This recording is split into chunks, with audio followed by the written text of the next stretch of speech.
ভগবান করুণাময়, তার প্রিয় হতে পারবো কি করে সেই রাস্তাও ভগবান নিজেই বলে দিয়েছেন। গীতার 12 অধ্যায়ের 4th শ্লোকটি এত সুন্দর।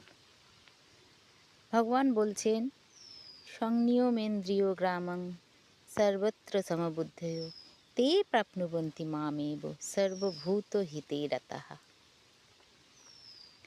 সমস্ত ইন্দ্রিয়কে যদি আমরা একটু সংযমে রাখতে পারি, ইন্দ্রিয়কে সংযমে রেখে সর্বত্র যদি আমরা ভগবানকেই দেখি, সমবুদ্ধি হয়ে চলি, ভগবানকে দেখি আর সর্বভূতের কল্যাণের কথা ভাবি। খুব সহজ কাজ, খুব বেশি কঠিন কাজ নয়।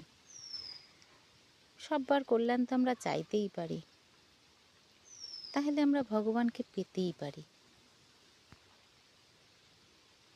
কখনো কখনো হয়তো মনে হবে যে সমবুদ্ধি কীরমভাবে রাখবো, অসুবিধে হবে, এটাই সাধনা, ধীরে ধীরে করতে হবে। কিন্তু সর্বভূতের হিত হোক, এটা তো চাইতেই পারি। সোজা সোজা কাজ, ভগবান সব বলে দিয়েছেন। একটা একটা করে শ্লোক বলবো, ভগবানের কি করে প্রিয় হব আমরা।